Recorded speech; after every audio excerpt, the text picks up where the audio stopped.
তো হ্যালো বন্ধুরা, আশা করি তোমরা সকলে ভালো আছো, আমিও ভালো আছি।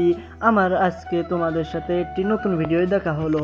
তো ভিডিওটা হলো আমি আমার গুগুর ছানাটিকে নিয়ে চলে এসেছি, কারণ আজকে তাকে খাবার খাওয়াতে হবে। আজকে না, আমি ইদানিং দৈনিকই খাবার খাওয়াই, কারণ খাবার না খাওয়ালে সে তো অসুস্থ হয়ে পড়বে। তো গুগুর ছানাটি অনেক ছোট, যার কারণে আমার নিজের হাতেও তাকে খাবার খাইয়ে দিতে হয়। তো আমি আস্তে আস্তে তাকে খাবার খাইয়ে দিচ্ছিলাম। খাবারের ভিতর তালিকায় ছিল তোমাদের আর কি ওই গুঁড়া সরিষা এবং কি ধরো সরিষা এবং কি চাউল, কারণ চাউলটা খাওয়ালে আর কি শরীরে ভিটামিন সি পায়, এর জন্য ভালো হয়, পাখিদের ক্ষেত্রে মানুষের থেকে আলাদা। তো আমি অনেক সুন্দর করে তাকে খাওয়াচ্ছিলাম, যাতে তার গলায় বা খাওয়ার জন্য কোনো সমস্যা না হয়। তো ফাইনালি গাইস খাওয়ানো শেষ, কিন্তু এদিকে তাকিয়ে দেখি গাইস, দেখো এই বিড়ালটা আমার ঘুঘুর ছানার দিকে কীভাবে তাকিয়েছিল। তো ফাইনালি গাইস আমার ঘুঘুর ছানাটাকে খাওয়ানো শেষ, সরি ঘুঘুর ছানাটিকে খাওয়ানো শেষ হয়ে গিয়েছে। তো গাইস আমি এখন মূলত এটাকে রেখে আমার যে রেস্কিউ করা কবুতর, মানে এটা রেসার কবুতর বললেও চলে, তোমরা যারা আগের পূর্বের ভিডিওটা দেখেছো কবুতর কেনার অবশ্যই জানো। তো কবুতরের বাচ্চাটা ছানাটা দেখতেই পাচ্ছ কত বড় হয়ে গিয়েছে।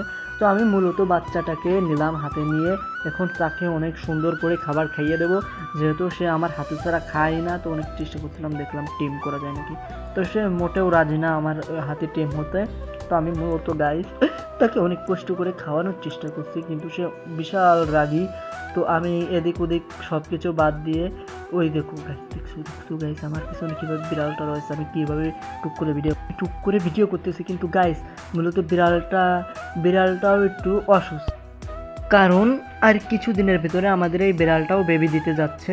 এ কারণে আমি খুবই এক্সাইটেড যে অনেকগুলো বেবি আমার কাছে আসবে, আর সেইগুলোকে আমি সুন্দর করে পোষ মানিয়ে নেব। তো এখনই ফাইনালি আমার কবুতরের খাওয়ানোর কাজও শুরু করে দিতে হবে, কারণ কবুতরটা অনেকক্ষণ ধরে না খেয়ে রয়েছে। তো আমি আমার বোনকে বললাম যে সুন্দর করে ক্যামেরাটা ধরো।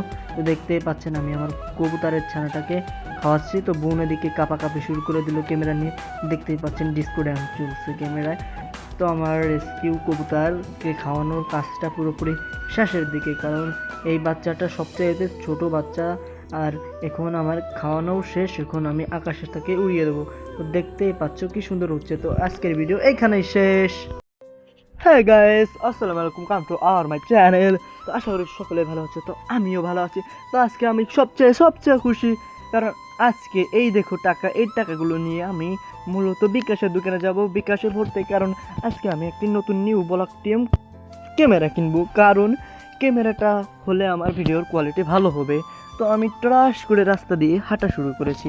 তো এই দেখো আমাদের ভাদাম্মা রাস্তা, কারণ আমাদের রাস্তাটা অনেক বেটার, অনেক সুন্দর, কিন্তু এই খনন কাজ চলছে, তো এই জন্য আর কি রাস্তাটার এই অবস্থা। এটার নাম রাস্তা বিরাক্টু। ওই দেখো শিমুল গাছ, তো রাস্তার ধারে শিমুল গাছ এবং কি আছে তাল গাছ, কিন্তু এই দুইটা গাছে একটু সমস্যা আছে। তো আমি ফাইনালি গাইজ আমি চলে এসেছি বিকাশের দোকানে, বিকাশ থেকে প্রকাশ আমি বিকাশের দোকানে চলে এসেছি। তো এসে আমি 90 ডিগ্রি অ্যাঙ্গেল ভিডিওটাকে করে নিলাম, কারণ আমার বিকাশের কাজ শেষের পথে, কারণ এগুলো তোমাকে দেখানো যাবে না তোমাদেরকে। তো আমি আমার ঘুঘু পাখির জন্য নিয়ে নিলাম ছোলা, আর হাব্বুর জন্য নিয়ে নিলাম ওষুধ। তো নিয়ে আমি অ্যামাজনের জঙ্গল দিয়ে আসার পথে একটি কিংকুবরা এবং কি 90 ডিগ্রি অ্যাঙ্গেলের বাংলাদেশ পর্যাপ্ত পরিমাণে সেতু পার হচ্ছিলাম। তো সেতু পার হওয়া শেষ হয়ে গেছে। এইবার আমি এখন উঠতেছি মূলত খাগড়াছড়ির পাহাড় পর্বত দিয়ে। এই দেখো আমি আস্তে আস্তে পাহাড় পর্বত পার করে উঠে গেছি। তো এই সরিষা, এটা হলো ঘুঘু পাখির প্রিয় খাবার। তো এই সরিষা যারা ঘুঘু পাখি পালক করে অবশ্যই জানো যে সরিষাটা কোন কাজে ব্যবহার করা হয় বা কীভাবে খাওয়ানো হয়।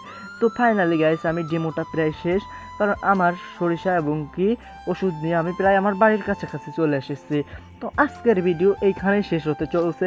তো এরকম সুন্দর ভিডিও পেতে আমাকে যদি তোমার মনে ধরে আরো ব্যথা দিও মরে, দোহাই লাগে ভুইলা যাইও না।